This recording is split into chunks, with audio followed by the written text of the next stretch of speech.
రాముడు ఎలా చనిపోయాడో మీకు తెలుసా? రామనవమి ఎందుకు జరుపుకుంటారో ప్రతి ఒక్కరికి తెలుసు. కానీ రాముడు ఎలా ఈ లోకాన్ని వదిలి వెళ్లిపోయాడో చాలా మందికి తెలియకపోవచ్చు. లక్ష్మణుడు ఎలా చనిపోయాడు? హనుమాన్ని మోసం చేసి రాముడు ఈ లోకాన్ని ఎందుకు వదిలిపెట్టి వెళ్లిపోయాడు? హనుమాన్ ఇప్పుడు ఎక్కడ ఉన్నాడు? ఇవన్నీ ఈ రోజు వీడియోలో తెలుసుకుందాం. ఈ వీడియో ప్రతి ఒక్క రామ భక్తుడు మరియు హనుమంతుడు భక్తుడు చూడాలి. వీడియో చివరి వరకు మిస్ అవ్వకుండా చూడండి. రాముడు రావణుడిని చంపివేశాడు. ఇక త్రేతాయుగం ముగిసే సమయం వచ్చింది. రాముడు అవతారం చాలించాల్సిన సమయం రావడంతో శివుడు బ్రహ్మదేవుడు ఇద్దరు యమధర్మరాజుని నీవు రాముడి దగ్గరికి వెళ్లాల్సిన సమయం వచ్చింది అని చెబుతారు. కానీ యమధర్మరాజు ఎంత ప్రయత్నించినా రాముడి దగ్గరికి కాదు కదా, కనీసం రాజ్యం దగ్గరికి కూడా రాలేడు. ఎందుకంటే సాక్షాత్తు ఆ మహాదేవుడి రూపం అయిన హనుమంతుడు ఎల్లప్పుడూ రాముడి పక్కనే రక్షణగా ఎవ్వరిని దగ్గరికి కూడా రానివ్వకుండా కాపలా కాసున్నాడు. ఒక రోజు రాముడికి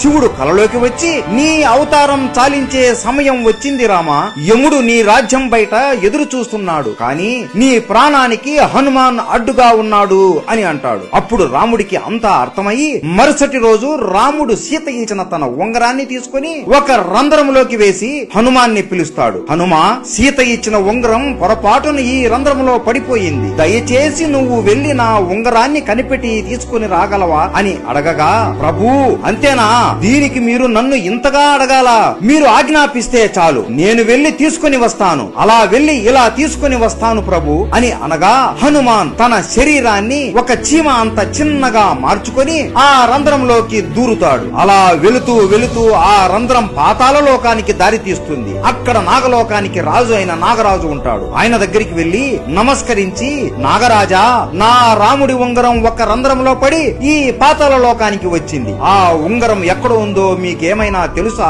అని అడగగా, ఓహో రాముడి ఉంగరమా, నాకు తెలుసు, ఇక్కడ ఉంది, నాతో రండి అని హనుమాన్ని వెంట తీసుకుని ఒక గృహలోకి తీసుకుని వెళతాడు. ఈ గృహలోనే ఆ ఉంగరాలు ఉన్నాయి అనగా, ఉంగరాలా, నాకు కావాల్సింది నా రాముడి ఉంగరమే కదా అని లోపలికి వెళ్లి చూడగా హనుమాన్ ఆశ్చర్యపోతాడు. ఆ గృహ లోపల ఒకటి కాదు, రెండు కాదు, మూడు కాదు, కొన్ని లక్షల కోట్ల బంగారు ఉంగరాలు ఉంటాయి. హనుమాన్ నవ్వుకొని, నాకు తెలియదా నా రాముడి ఉంగరం ఏదో అని వెతకడం మొదలు పెడతాడు. అయోధ్యలో హనుమంతుడు లేడు అని తెలుసుకుని ఇదే మంచి సమయం అని యముడు రాముడి దగ్గరికి వెళ్లి, రామా, నీతో ఈ రోజు ఏకాంతంగా చాలా ముఖ్యమైన విషయం మాట్లాడాలి, మనం మాట్లాడుకునే సమయంలో ఎవరైనా మధ్యలో వస్తే వారికి మరణదండన ఇవ్వాల్సిందే అని అనగా రాముడు లక్ష్మణుడిని పిలిచి, ఈ బాధ్యత నీదే లక్ష్మణ, ద్వారం దగ్గర ఉండి లోపలికి ఎట్టి పరిస్థితుల్లోనూ ఎవ్వరిని పంపించకు అని ఆజ్ఞాపిస్తాడు. సరే అన్న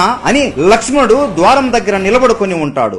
లోపల యముడు రాముడితో ఇలా అంటాడు, స్వామి, శివుడు మరియు బ్రహ్మ ఆజ్ఞ వలన నేను ఇక్కడికి వచ్చాను. మీరు ఈ రాముడి అవతారానికి ఉన్న కార్యం ముగిసింది. ఇక మీరు విష్ణు రూపంలోకి మారి వైకుంఠానికి రండి, లక్ష్మీదేవి మీ కోసం ఎదురు చూస్తూ ఉంది అని అనగా రాముడు నవ్వుతూ సరేయమా అని అంటాడు. ఆ సమయంలోనే మహాకోపిష్టి అయిన దుర్వాస మహర్షి రాముడితో మాట్లాడడానికి అక్కడికి వస్తాడు. కానీ లక్ష్మణుడు, స్వామి, ఇక్కడ రాముల వారు ఏకాంతంగా ఉండాలి అనుకుంటున్నారు, మిమ్మల్ని ఇప్పుడు లోపలికి పంపలేను అని అనగా దుర్వాస కోపంతో, నేను ఇంత దూరం నుండి రాముడితో మాట్లాడడానికి వస్తే నన్ను లోపలికి పంపకుండా అడ్డుకుంటావా?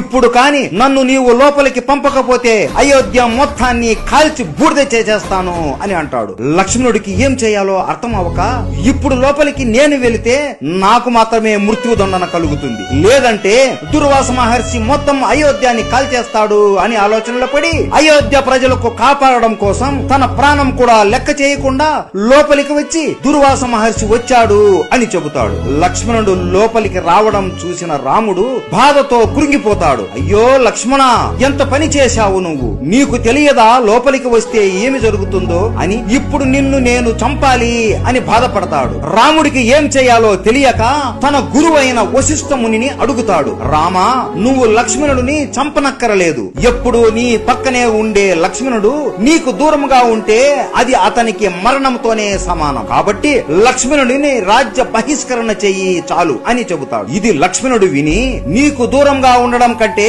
చనిపోవడమే మేలు కదా అన్నా అని సరయూ నదిలో జల సమాధి అయిపోతాడు. ఇది చూసి అతని భార్య ఊర్మిళాదేవి కూడా జల సమాధి అయిపోతుంది. ఈ రెండు మరణాలను హనుమంతును చూసి రాముడు బాధతో కురింగిపోతూ నేను కూడా జలసమాధి అయిపోవాలి అని సరియు నది తీరం దగ్గర నిలబడుకుని ఉంటాడు. ఇదే సమయంలో పాతాళ లోకంలో హనుమంతుడు ఏ ఉంగరం చూసినా నా రాముడి ఉంగరం లాగానే ఉంది అని వెతికి వెతికి అలిసిపోయి, ఓ నాగరాజా, ఏ ఉంగరం చూసినా రాముడి ఉంగరం లాగే ఉంది, అసలు ఇన్ని ఉంగరాలు ఇక్కడికి ఎలా వచ్చాయి అని అడుగుతాడు. అప్పుడు నాగరాజు ఇలా వివరిస్తాడు. త్రేతాయుగంలో విష్ణు రూపమైన రాముడు జన్మిస్తాడు. ఎప్పుడైతే ఒక బంగారు ఉంగరం పాతాళ లోకంలో పడుతుందో దాన్ని వెతుకుంటూ ఒక వానరం వస్తుంది. అప్పుడు భూమిపైన రాముడు అస్తమిస్తాడు. దాంతో త్రేతాయుగం అంతమవుతుంది. హనుమ, ఇక్కడ ఇన్ని ఉంగరాలు ఉన్నాయి అంటే ఇన్ని సార్లు రాముడు అస్తమించాడు, అన్ని త్రేతాయుగాలు ముగిశాయి అని అర్థం. జీవితం అంటే ఒక చక్రం హనుమ.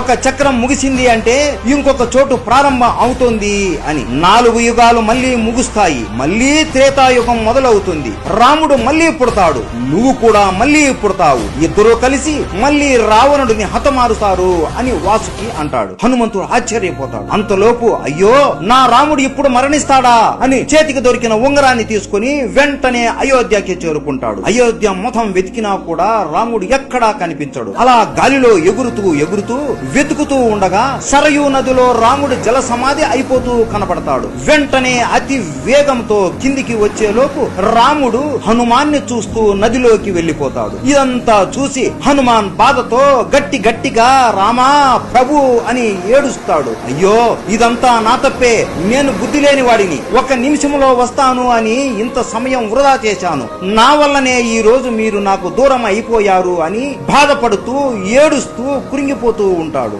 అప్పటికే రాముడు విష్ణు రూపంలోకి మారిపోయి ఉంటాడు. హనుమాన్ బాధని చూసి ప్రత్యక్షమై, హనుమా, ఇందులో నీ తప్పు ఏమీ లేదు, ఇదంతా జరగాల్సిందే, నువ్వు ఎంత చేసినా జరిగిన దానిని మార్చలేవు అని అంటాడు. ప్రభు, నేను కూడా మీతో పాటే మీ దగ్గరికి వస్తాను అని అనగా, లేదు హనుమ, నీలాంటి భక్తుడు ఈ భూమి మీద ఉండి ధర్మరక్షణ చెయ్యాలి, నువ్వు ఎప్పటికీ చిరంజీవిగా ఉండి ప్రజల్ని కాపాడుతూ ఉండు అని అంటాడు. సరే ప్రభు, మీ ఆజ్ఞ అని హనుమాన్ ఆ ఉంగరాన్ని తన వేలికి తొడుగుకొని హిమాలయాలలో రామనామాన్ని జపిస్తూ ఉంటాడు. ఇప్పటికీ కూడా మన హనుమాన్ రామనామాన్ని ఎవరు జపించినా ఆయన అనుగ్రహాన్ని మనకి ఇస్తూ మనల్ని కాపాడుతూ ఉంటాడు. ఇది రాముడు మరియు లక్ష్మణుడి మరణం వెనక ఉన్న కథ.